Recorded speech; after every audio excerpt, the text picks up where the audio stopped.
सुप्रभात छात्रों, द्वितीय सत्र में आप सबका स्वागत है।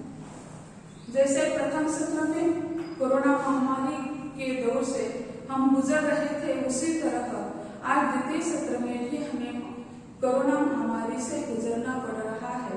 तो यूनिवर्सिटी के माध्यम से या यूजीसी को या विश्वविद्यालय है उनके मार्गदर्शन तत्वों के अनुसार आज हम द्वितीय सत्र के ऑनलाइन लेक्चर प्रारंभ करने जा रहे हैं। इस ऑनलाइन लेक्चर में तीनों अध्यापक आपको मार्गदर्शन करेंगे। डॉक्टर शिंदे मैडम, प्राध्यापक पवार सर, ये दो पेपर ले, शिंदे मैडम एक पेपर ले लेंगी और सर जी 2 पेपर ले लेंगे, मैं 2 पेपर ले लूंगी। तो आज मैं प्रारंभ करने जा रही हूँ हिंदी साहित्य का इतिहास, पेपर नंबर 14। इसमें 2 काल, इस 2 कालों में हमें 50 गुण का प्रश्न पत्र आएगा और उस पर हमें अध्ययन करना है। तो पहली इकाई जो है रीतिकाल का नामकरण, रीतिकाल की सामाजिक राजनीतिक परिस्थितियां, प्रतिनिधि कवियों का सामान्य परिचय। इसमें प्रतिनिधि कवि कौन कौन से हैं? केशवदास, बिहारी, भूषण, घनानंद। दूसरी इकाई जो है आधुनिक काल। आधुनिक काल में उसका विभाजन कर दिया है, गद्य, पद्य, कई साहित्यकार। प्रारंभिक हिंदी गद्य साहित्य का सामान्य परिचय, पहले अंग जो है वह यानी आधुनिक काल के पहले का गद्य का साहित्य जो है उसका विकास एक अलग गति से हो गया था। पहले गद्य पद्य मिश्रित साहित्य था, लेकिन आधुनिक काल के प्रारंभ काल में गद्य और पद्य ऐसा विकास हो गया, अलग अलग धाराएं प्रवाहित हो गई थी। तो इसका पहले हमें अध्ययन करना है, क्योंकि एक विशिष्ट प्रवाह का अध्ययन करते समय उस प्रवाह पृष्ठभूमि जो है उसे हमें देखनी है। आधुनिक कालीन सामाजिक एवं राजनीतिक परिस्थितियां, 4 परिस्थितियां होती है। तो यहाँ अध्ययन के लिए 2 ही परिस्थितियों का समावेश कर दिया गया है। युग प्रवर्तक इस काल के जो है साहित्यकार वे भारतेंदु हरिश्चंद्र, जयशंकर प्रसाद जी, मोहन राकेश। यानी जैसे हम देखते हैं कि युग प्रवर्तक ऐसा क्यों कहा, क्योंकि हिंदी साहित्य में एक बड़ा परिवर्तन करने के लिए इन लोगों ने अपना जीवनदान दे दिया है। इसी कारण जैसे भारतेंदु हरिश्चंद्र को, जयशंकर प्रसाद जी को, मोहन राकेश को, इन्होंने महत्वपूर्ण कार्य कर दिया है। इसी कारण इन्हें इस वर्ष के अध्ययन में रखा गया है। तीसरी इकाई जो है आधुनिक गद्य विधाओं का विकास। तो आधुनिक गद्य कौन सी है?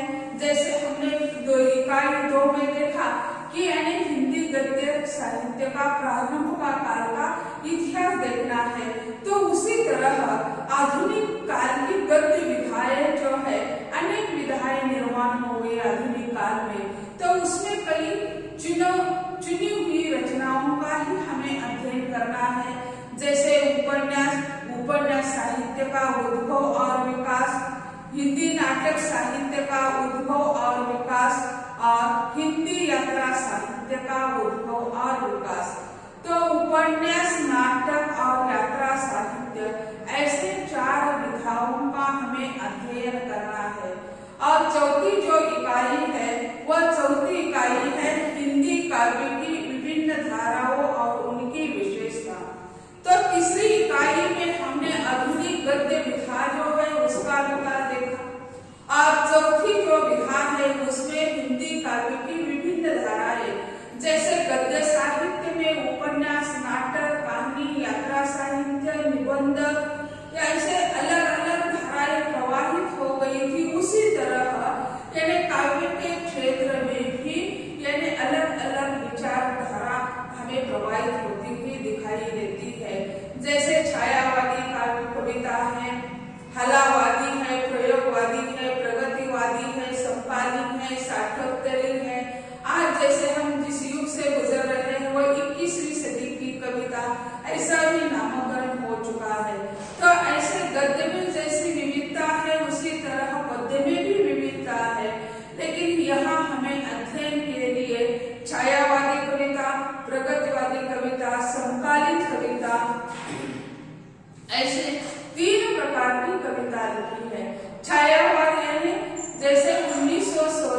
बाद की जो कविता है वह छायावाद में आती है।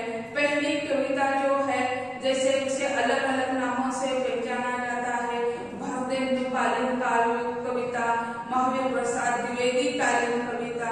तो ऐसे उस कालखंड के अनुसार उसका नामकरण उन्होंने कर दिया है।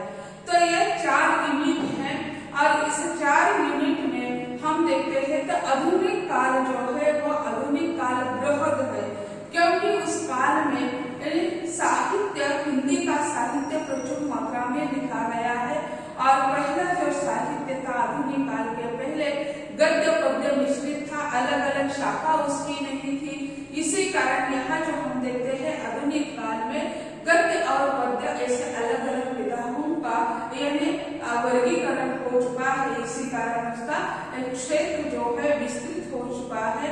अध्ययन के लिए जैसे हम अलग अलग हिस्से में उस अभ्यासक्रम को बटोर देते हैं, उसी तरह इन्हें आधुनिक काल का अध्ययन करने के लिए कालखंडों का आयोजन कर दिया है। जैसे उपन्यास को हम देखते हैं प्रेमचंद पूर्व उपन्यास, प्रेमचंदोत्तर उपन्यास, तो ऐसा उसका विभाजन कर दिया। कविता के बारे में भी देखते हैं भारतेंदु कालीन कविता, द्विवेदी कविता और छायावादी कविता, हलावादी कविता, प्रगतिवादी, प्रयोगवादी, साठोत्तरी, तो ऐसे यदि उसके नामकरण कर दिए हैं। तो प्रश्न पत्र के बारे में हम चर्चा करते हैं। तो प्रश्न पत्र के बारे में यानी यह अभ्यासक्रम पहले तैयार हो चुका है। आज जैसे हम कोरोना महामारी से गुजर रहे हैं तो यह पहला अभ्यासक्रम और आज का अभ्यासक्रम उसमें कोई ताल नहीं बज रहा है। तो शायद हमें लगता है जैसे तो आपकी 5वीं सेमेस्टर जो है वह एमसीक्यू हो रही है, उसी तरह शायद 6वीं और अंतिम आपकी सेमेस्टर की परीक्षा होगी। 25 गुण की परीक्षा है, 25 प्रश्न होंगे बहुविकल्प की और उस पर आपको परीक्षा देनी होगी। लेकिन जो एक नियम विद्यापीठ ने विश्वविद्यालय डाल दिया है तो उनका स्वरूप इस प्रकार का विभाजन था, प्रश्न पत्र का विभाजन। तो यहाँ पूरे पाठ्यक्रम पर 10 बहुविकल्पी प्रश्न थे पहले, और दूसरा प्रश्न था लघुत्तरी प्रश्न, तीसरा प्रश्न था वो भी लघुत्तरी की तरह टिप्पणियां ही है, और चौथा प्रश्न है 3 और 4 पर दीर्घोत्तरी प्रश्न। इसमें 2 प्रश्न दिए जाते थे, उस पर 1 पर लिखा दिया जाता था या एक प्रश्न को आपको सुलझाना है। तो ऐसे यानी नियम के अनुसार यह उनका प्रश्न पत्र का स्वरूप है। लेकिन आज हमें वास्तविकता का सामना करना पड़ रहा है, वास्तविक स्थिति से हम गुजर रहे हैं।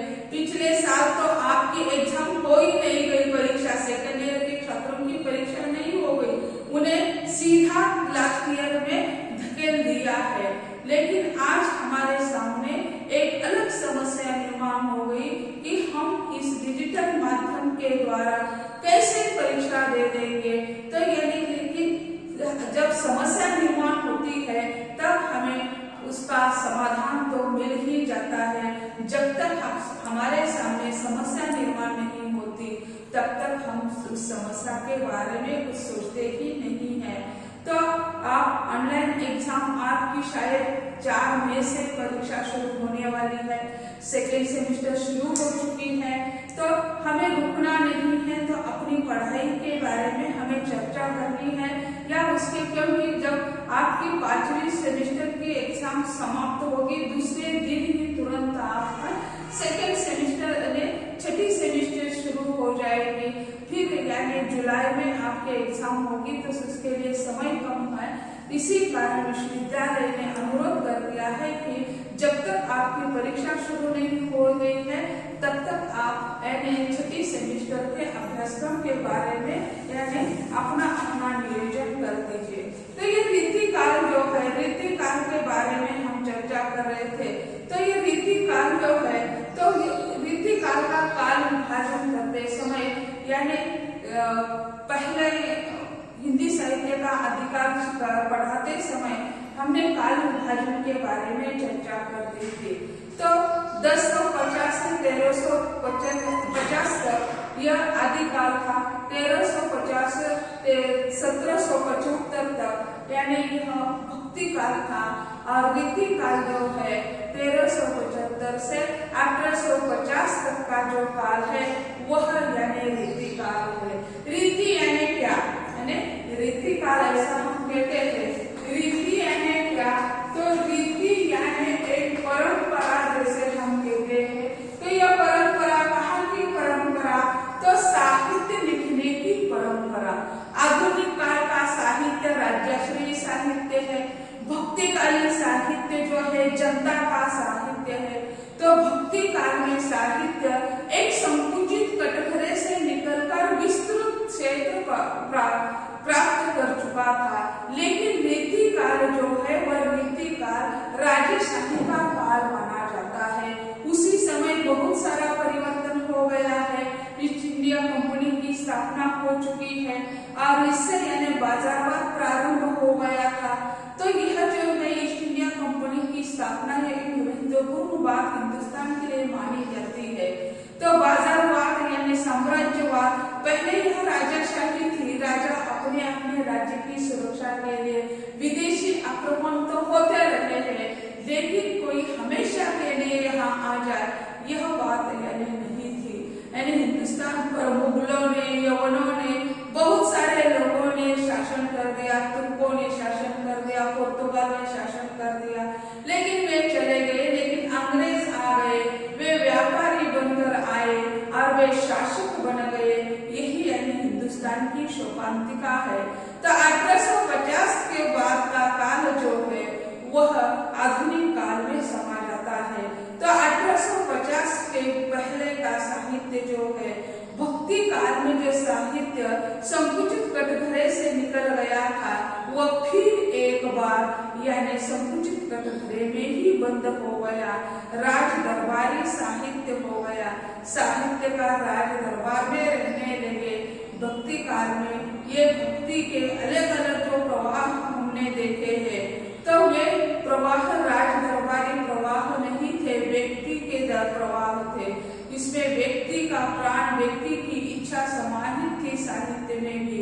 इसी कारण भक्ति काल को हिंदी साहित्य का स्वर्णयुग कहा जाता है, स्वर्ण काल कहा जाता है, क्योंकि अलग अलग विधाओं का अलग अलग प्रकार का साहित्य लिखा गया। जैसे संप्रदाय जैसे रहते हैं, शैव संप्रदाय है, शाक्त संप्रदाय है, वैष्णव संप्रदाय है, नाथ संप्रदाय है, अष्टछाप के कवि है। तो अलग अलग लोगों ने अलग अलग दृष्टि से साहित्य लिखा है। वैष्णववादी है तो ये विशिष्ट अद्वैत है, मध्वाचार्य जी है, वल्लभाचार्य जी है, तो शंकराचार्य जी, उन्होंने अपनी अपनी दृष्टि से ईश्वर का गुणगान करने का कार्य कर दिया है। इसमें कोई बाधा नहीं, इसमें कोई अलग तत्व नहीं है, सबका एक ही उद्देश्य था, ईश्वर प्राप्ति। लेकिन वे अलग अलग दृष्टि से देखते थे। सामान्य जनता उसमें आनंद मनाती थी, वह जनता का साहित्य था। लेकिन आधुनिक रीति काल का प्रारंभ होते होते यह साहित्य फिर संकुचित कटघरे में बंद हो गया। श्रृंगारी साहित्य ऐसा रीति काल को कहा जाता है।